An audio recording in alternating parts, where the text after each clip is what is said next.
Hello everyone, my name is Sanket Jain. I welcome you all to Psyche Simplified. Welcome to our series जहाँ पर हम NCERT के concept को आसान भाषा में समझने की कोशिश कर रहे हैं। हमने क्लास 12 चैप्टर नंबर 3 स्टार्ट कर रखा है और चैप्टर नंबर 3 है ये। तो यहाँ पर हम मीटिंग लाइफ चैलेंजेस जो चैप्टर है हमारा उसके बारे में बात कर रहे हैं। हम बात कर रहे हैं स्ट्रेस के बारे में। तो हमारा जो लास्ट लेक्चर था उसमें हमने देखा था कि स्ट्रेस होता क्या है और किस तरीके से क्या क्या सिम्टम्स होते हैं इसके, क्या क्या सोर्सेस होते हैं। कुछ हमने थ्योरीज़ के बारे में भी देखा था, उसी को आगे कंटिन्यू करेंगे। आज हम देखेंगे कि स्ट्रेस का हमारी फिजियोलॉजी के ऊपर, हमारे इमोशन के ऊपर क्या क्या इम्पैक्ट होता है। कुछ इंपॉर्टेंट थ्योरीज भी होती हैं इससे रिलेटेड, तो उनको देखने की कोशिश करेंगे। आगे बढ़ने से पहले इंपॉर्टेंट अनाउंसमेंट आपके लिए, हमारे मेंटरशिप और फाउंडेशन बैच स्टार्ट हो चुके हैं। दोनों ही हमारे मेंटरशिप और foundation batch they are going to start from 7 June. 7 जून से हमारे मेंटरशिप और फाउंडेशन दोनों ही बैच स्टार्ट होने वाले हैं। तो आप इन्हें ज्वाइन कर सकते हैं। इसमें जैसे मेंटरशिप की बात करें तो अगर आपका फोकस है एडवांस लेवल आंसर राइटिंग करने के ऊपर, अगर आपके बेसिक्स क्लियर हैं तो आप मेंटरशिप बैच ज्वाइन कर सकते हैं। अगर आप बेसिक से स्टार्ट करना चाहते हैं तो आप फाउंडेशन बैच ज्वाइन कर सकते हैं। दोनों बैच की डिटेल आपको हमारी वेबसाइट पर जाकर ही मिल जाएगी और आप हमें दिए गए इन नंबर पर भी कॉल कर सकते हैं, आपको नीचे हमारे नंबर ही मिल जाएंगे। आगे आते देखने की कोशिश करते हैं effect of stress on psychological functioning and health. ये हमारे लिए इंपॉर्टेंट है। तो हमारी हेल्थ के ऊपर और हमारी पूरी की पूरी साइकोलॉजिकल फंक्शनिंग के ऊपर स्ट्रेस का क्या इम्पैक्ट होता है। जैसे कि मैंने आपको बताया था स्ट्रेस होता क्या है। अगर आपको नहीं याद तो आप हमारा लास्ट वीडियो देखिए। इसमें देखिए आपको जो इम्पैक्ट देखने को मिलेगा, it is emotional, physiological, cognitive और बिहेवियरल। इसी तरीके से हमें अपने आंसर को डिवाइड करना होता है। ठीक है, तो हम वन बाय वन एक एक करके देखने की कोशिश करेंगे। हमने लास्ट क्लास के अंदर देखा था कि स्ट्रेस के इमोशनल इम्पैक्ट भी होते हैं। तो इमोशनल फंक्शनिंग के ऊपर भी इसका इम्पैक्ट आएगा। स्ट्रेस देखिए, आपने देखा होगा कि बहुत लोग को बता नहीं पाते कि उनको स्ट्रेस है या नहीं। तो इसका एक रीज़न ये भी है कि स्ट्रेस में हमारे इमोशन पूरे के पूरे डिस्टर्ब हो जाते हैं। अब हमें सिखाया नहीं जाता कि हमें अपने इमोशन को एक्सप्रेस कैसे करना है, हमें अपने इमोशन बताने किसको हैं। तो बहुत लोगों को एंजाइटी होती है, डिप्रेशन होता है, उनको मूड स्विंग्स भी होते हैं, डिप्रेशन लाइक फीलिंग्स भी आती है, उनका कॉन्फिडेंस बहुत ज़्यादा लॉस हो जाता है, उनका बिहेवियर बहुत ज़्यादा एरेटिक हो जाएगा। लेकिन ये किसी को बता नहीं पाएंगे। ये हमारे इमोशनल रिस्पॉन्स होते हैं किसी भी तरीके के स्ट्रेस के। तो बहुत सारे ऐसे बच्चे होते हैं जो इमोशन के थ्रू अपने स्ट्रेस को जाहिर सही तरीके से कर नहीं पाते और फिर वही स्ट्रेस की वजह से आप देखोगे बहुत सारे जो रिपरकशंस है वो निकल के आते हैं, नेगेटिव रिपरकशंस निकल के आते हैं। तो ये हमारे इमोशनल इफेक्ट हो गए। इसी के अलावा आप देखिए स्ट्रेस के फिजियोलॉजिकल इफेक्ट भी होते हैं हमारी बॉडी के ऊपर। जब भी स्ट्रेस होगा तो आपको बताया था मैंने कि हमारा हाइपोथैलेमस एक्टिव हो जाता है। तो एड्रेनलिन और कॉर्टिसोल, ये दो तरीके के आपको चेंजेस देखने को मिलेंगे, रिलीज देखने को मिलेगा इनका। और इसकी वजह से जब एड्रेनलिन और कॉर्टिसोल रिलीज होते हैं हमारी बॉडी में तो उसकी वजह से हार्ट रेट इंक्रीज होगी, ब्लड प्रेशर इंक्रीज होगा, आपकी body flight and fight response में आ जाती है। ठीक है, आपकी बॉडी के अंदर जो डाइजेशन होगा उसके भी अंदर इम्पैक्ट निकल के आएगा। ठीक है ना, expanded air passage, constrictive blood vessels. तो ये हमारे बायोलॉजिकल और फिजियोलॉजिकल चेंजेस आपको अपनी बॉडी के अंदर देखने को मिलेंगे। ऐसे ही कॉग्निटिव, जहाँ पर हम प्योर साइकोलॉजिकल बात करते हैं तो cognitive is also very important. Stress की वजह से मेंटल ओवरलोड बहुत ज़्यादा हो गया है। बहुत सारी चीज़ों के बारे में आप एक साथ सोच रहे हैं जिसकी वजह से आपका कंसंट्रेशन बहुत पुअर हो जाएगा। ठीक है, आपकी शॉर्ट टर्म मेमोरी या जिसको हम वर्किंग मेमोरी भी कहते हैं उसके ऊपर डायरेक्टली इम्पैक्ट आएगा, उसकी फंक्शनिंग डिस्टर्ब हो जाएगी और इसके अलावा आप हो सकता है कि गलत तरीके के डिसीजन लेना भी स्टार्ट कर दो। ठीक है, तो ओके, तो ये सारे के सारे कॉन्सिक्वेंसेस आपको देखने को मिलेंगे in terms of cognitive concept. यही हम बिहेवियर की बात करें तो देखिए बिहेवियर में आपको देखने को मिलेगा जो आपकी बॉडी के अंदर दिखेगा, जो आपके बिहेवियर के अंदर दिखेगा। ठीक है, आपकी स्लीप डिस्टर्ब हो जाएगी, आपकी डाइट पुअर हो जाएगी, हो सकता है कि कैफ़ीन पे आप बहुत ज़्यादा डिपेंड कर जाएं, या हो सकता है कि आप कुछ स्मोकिंग या ड्रिंकिंग इस तरीके के कोप अप मैकेनिज्म को अपनाना शुरू कर दें। ठीक है, आपका परफॉर्मेंस बहुत कम हो जाएगा, आप दूर भागोगे उस चीज़ से। ठीक है, अगर आप स्कूल में जाते हैं तो स्कूल से जाना बंद कर दोगे, ऑफिस जाते हो तो वहाँ से जाना बंद कर दोगे और इसकी वजह से आपका परफॉर्मेंस भी बहुत ज़्यादा कम निकल के आएगा। ठीक है, तो ये भी हमें दिखाएगा कि किस तरीके से बिहेवियरल इफेक्ट होते हैं किसी भी तरीके के स्ट्रेस के। ठीक है, तो इमोशनल डिस्टर्बेंस होगा, आपकी बॉडी के अंदर फिजियोलॉजिकल अराउजल भी होगा, मेंटल ओवरलोड होगा तो कॉग्निटिव हो गया और आप अनहेल्दी बिहेवियर निकल के आएगा। तो ये सब आपको स्ट्रेस के सिम्टम्स देखने को मिलेंगे। ठीक है ना, तो मेंटल ओवरलोड, अनहेल्दी बिहेवियर और आपका more stress, this is very important. अब देखिएगा यहाँ पर ना एक चीज़ लिखी हुई है एनसीईआरटी के अंदर, tranquilizers can be addictive and may cause poor concentration, poor coordination and dizziness. तो हमें किसी थेरेपिस्ट की सजेशन की बेसिस पर ही हमें कोई भी जो सब प्रिस्क्रिप्शन है उनको लेने की कोशिश करना है, ठीक है। तो ट्रैंक्विलाइजर्स लिए जाते हैं, ओके, लेकिन इसके आप देखोगे नेगेटिव सिम्टम्स भी हो सकते हैं, तो इसका हमें ध्यान रखना है, ठीक है। नेक्स्ट हम आएंगे और देखेंगे और क्या क्या इम्पैक्ट आता है हमारी हेल्थ के ऊपर, ओके। तो देखिए स्ट्रेस की वजह से आपकी बॉडी में बहुत ज़्यादा इम्पैक्ट निकल के आएंगे, है ना। स्ट्रेस सिर्फ इस वजह से हार्मफुल नहीं है क्योंकि कुछ आपके साथ हो रहा है, स्ट्रेस इस वजह से भी हार्मफुल है क्योंकि ये बहुत लंबा चलेगा, ओके। आप इसको मैनेज नहीं कर पा रहे, कोई है नहीं आपके पास सपोर्ट करने के लिए। तो क्रॉनिक स्ट्रेस, क्रॉनिक का मतलब जब मैं शब्द क्रॉनिक इस्तेमाल करूंगा यानी कि वो स्ट्रेस बहुत लंबा चलने वाला है। तो क्रॉनिक स्ट्रेस की वजह से आप देखिए आपकी बॉडी भी बहुत ज़्यादा वीक हो जाती है, ठीक है। स्टोमक अपसेट, ठीक है, आपका मेटाबॉलिज्म पूरा का पूरा डिस्टर्ब हो जाएगा। इसके अलावा फीवर भी हो सकता है, ओके, बॉडी एक नौशिया वाली फीलिंग भी आपको निकल के आ सकती है। तो स्ट्रेस जब लंबे समय तक रहता है ना, तो हमारी बॉडी आप देखिए हमेशा स्टेट ऑफ अराउजल में रहती है और स्ट्रेस हार्मोन हमेशा एक्टिव रहेगा। अब जब स्ट्रेस हार्मोन हमेशा एक्टिव रहेगा तो हमारी इम्यूनिटी अपने आप ही वीक हो जाएगी और the person will become more vulnerable to such kind of diseases, ठीक है। तो देखिए मतलब बहुत बड़ी बात है ये, इसको हम ध्यान देते नहीं हैं।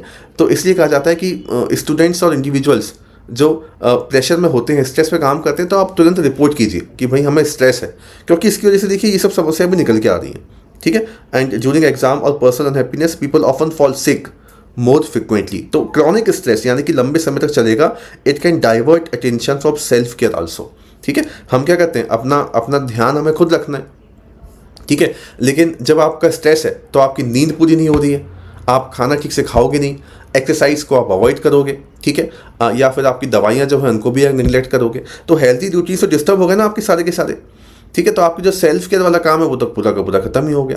तो कोई भी स्ट्रेस की वजह से डायरेक्टली आपकी बायोलॉजी, आपकी बॉडी के अंदर भी काफ़ी सारे डैमेज होते हैं और इसकी वजह से आपकी लाइफ स्टाइल भी पूरी की पूरी डिस्टर्ब हो जाती है।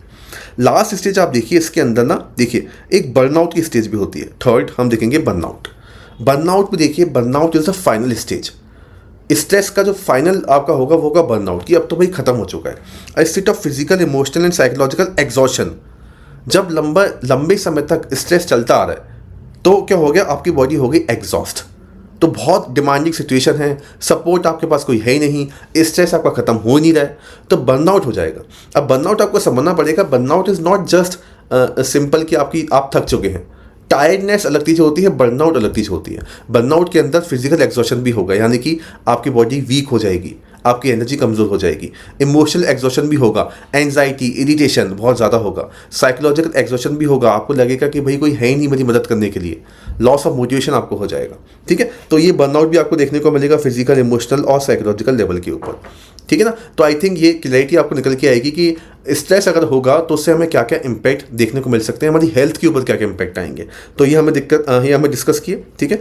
तो आपका बॉडी वीक होगा, आपका सेल्फ केयर खत्म हो गया और आपको बर्नआउट हो गया बहुत हैवी तरीके से, ठीक है। और देखेंगे और क्या दिक्कतें आती हैं। देखिए आपकी इम्यूनिटी कमज़ोर हो जाएगी, ये हमने बात की, ठीक है। तो फिजिकल हेल्थ हमारी बेकार हो रही है, हमारी इम्यूनिटी बहुत ज़्यादा कमज़ोर हो रही है, प्रोलॉन्ग स्ट्रेस की वजह से इम्यूनिटी सिस्टम चेंज हो गया, हायर चांसेस ऑफ इलनेस, ठीक है। तो वल्नरेबिलिटी बहुत ज़्यादा बढ़ जाएगी।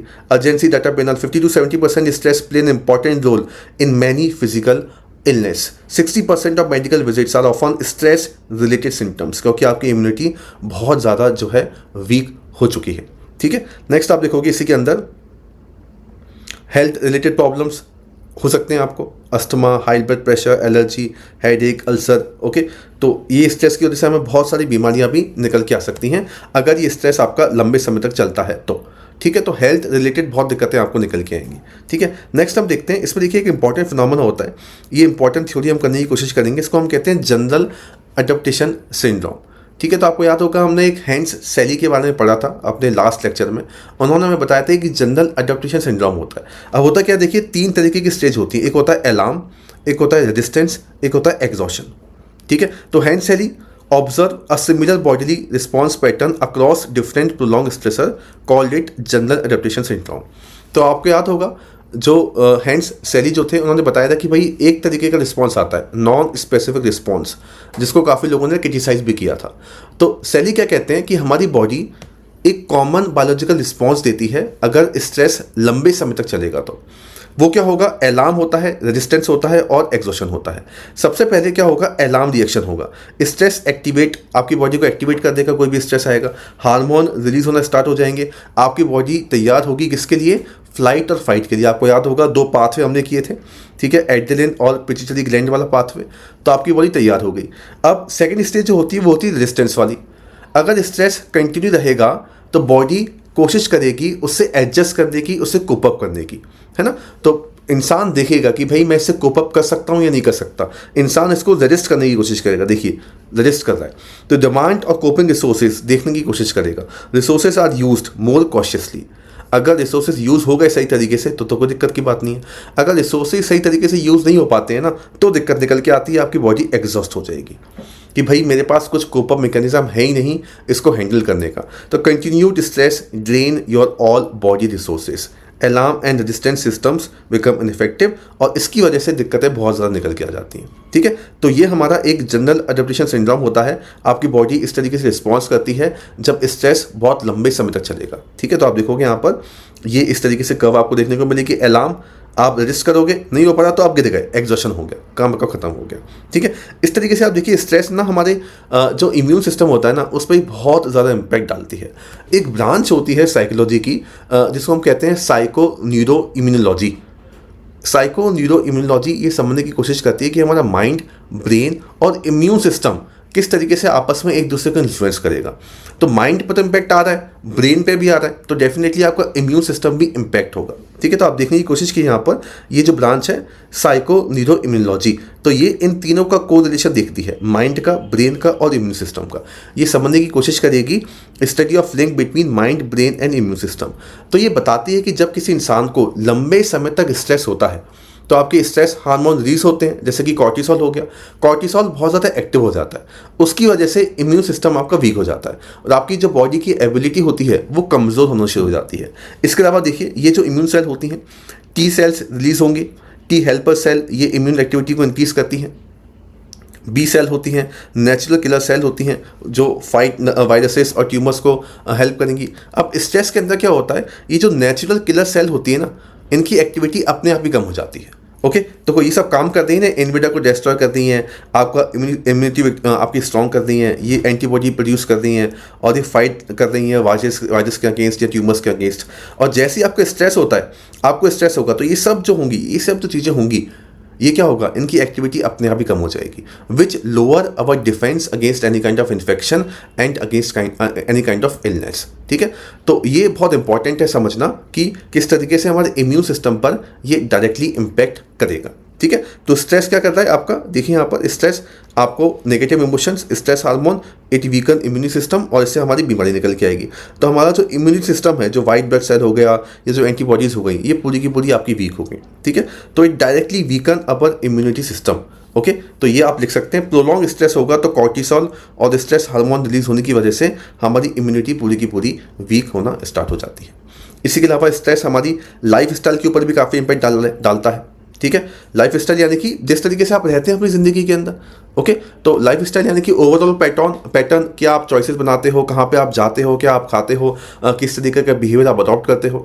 तो आपको क्या है, आपको हेल्दी डैमेजिंग लाइफ स्टाइल और हेल्दी प्रमोटिंग लाइफ स्टाइल, हमें ये चाहिए ना, हमें हेल्दी प्रमोटिंग लाइफ स्टाइल चाहिए। ठीक है, हमें चाहिए कि भाई बैलेंस डाइट हो, रेगुलर आप एक्सरसाइज करो, है ना, कंटिन्यू आप एक्टिविटी करते रहो, फैमिली का सपोर्ट हो, पॉजिटिव थिंकिंग आपके पास में हो। लेकिन ये हो जाती है in the case of stress. ठीक है, तो अगर आप स्ट्रेस में होगे ना, पीपल ऑफन चूज ऐसी हैबिट जो आपकी लाइफ स्टाइल को डैमेज कर देंगी। Poor diet, less sleep, smoking, alcohol का यूज़ करना, लो एक्टिविटी हो जाएगी आपकी। तो ये हैबिट से क्या होगा, आपको टेम्परेरी रिलीफ मिलता है, लेकिन ये आपकी बॉडी को लॉन्ग टर्म डैमेज कर देता है।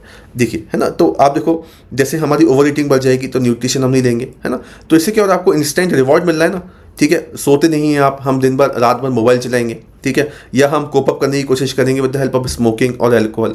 तो उस वक्त आपको इंस्टेंट रिवॉर्ड तो मिल गया, आपका मन बहल गया या आपका डाइवर्ट हो गया आपकी टेंशन, लेकिन लॉन्ग टर्म में ये चीज़ें आपकी लाइफ स्टाइल को काफ़ी ज़्यादा इम्पैक्ट डालती हैं।